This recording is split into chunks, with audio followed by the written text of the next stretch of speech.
In 2024, OpenAI revealed something that felt bigger than a normal product launch. It felt like the start of a whole new reality.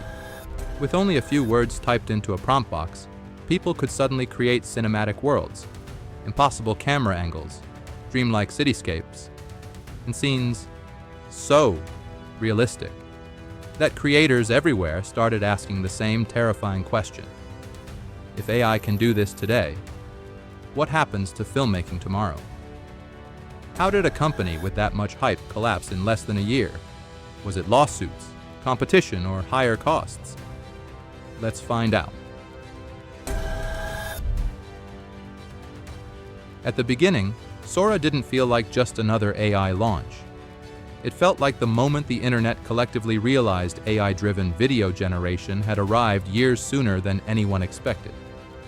When OpenAI first previewed Sora in February 2024, the research clips instantly captured attention.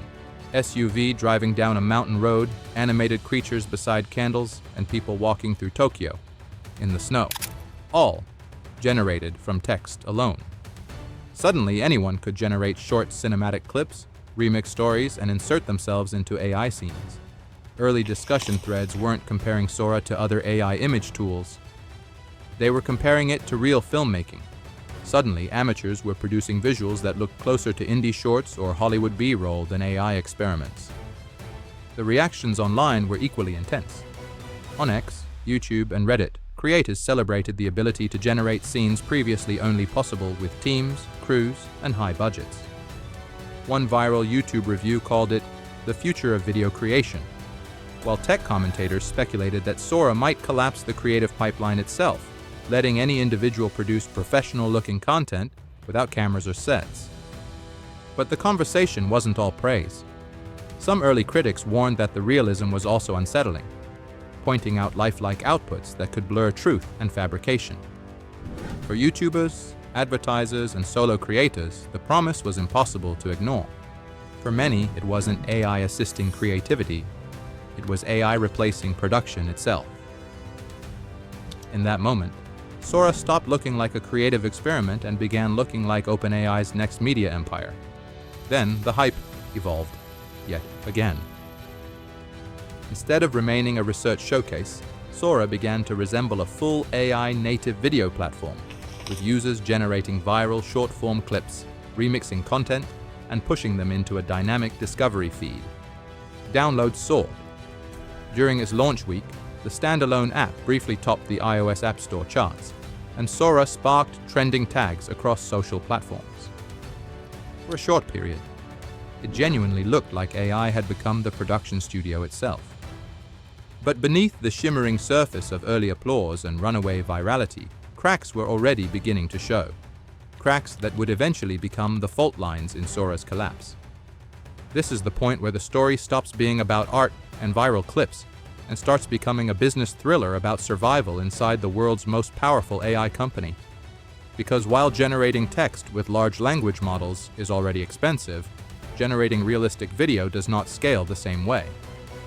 It operates on an entirely different economic plane, where each second of footage translates into a huge compute load, multiple GPUs working in parallel, and costs that rise exponentially as usage spikes. Inside the industry, analysts have attempted to quantify just how punishing this workload can be, with detailed breakdowns suggesting that a standard 10-second Sora video clip could consume tens of GPU minutes of work across 4 or more high-end chips simultaneously. This is a cost profile that is hundreds to thousands of times more expensive than processing a ChatGPT text request, and many multiples above image generation models. According to multiple reporting sources, OpenAI was burning roughly $1 million every single day just to keep Sora running, before ever accounting for human moderation, safety systems, storage, networking, and support. In internal meetings, OpenAI's CEO Sam Altman has publicly acknowledged that the company is turning down business opportunities because it simply does not have enough compute to support every ambitious project, forcing painful choices about where chips, engineers, and dollars should be spent. For a company facing growing competition from rivals and preparing for a potential P, the choice was not just about cost, it was about focus, survival, and prioritizing the battles that matter in the long game. Then came the move that should have saved everything. In late 2025, Openai struck what looked like the most important partnership in its history, announcing that the Walt Disney Company would invest a reported $1 billion into its AI video generator, Sora. This agreement was designed to create what many in Hollywood were calling the first true bridge between generative AI and blockbuster storytelling, and it included licensed access to more than 200 iconic characters from Disney's roster, from Mickey Mouse and Cinderella to heroes and villains from Marvel, Pixar, and Star Wars franchises. This was legitimacy, a signal that one of the most protective intellectual property empires in the world was stepping into generative video. Disney's interest was not casual. It was strategic, representing a shift in how studios might partner with AI companies. And Disney CEO Bob Iger publicly framed the deal as a model for collaboration between creative leaders and AI innovators. At the time, the industry reacted with a mix of optimism and disbelief, because it was the first deal of its kind where a major Hollywood studio was not only embracing generative AI, but was financially committing to it at scale. Analysts pointed out that this could transform fan engagement, allowing millions of users to generate short, licensed AI videos featuring beloved characters, something that only months earlier would have been unthinkable.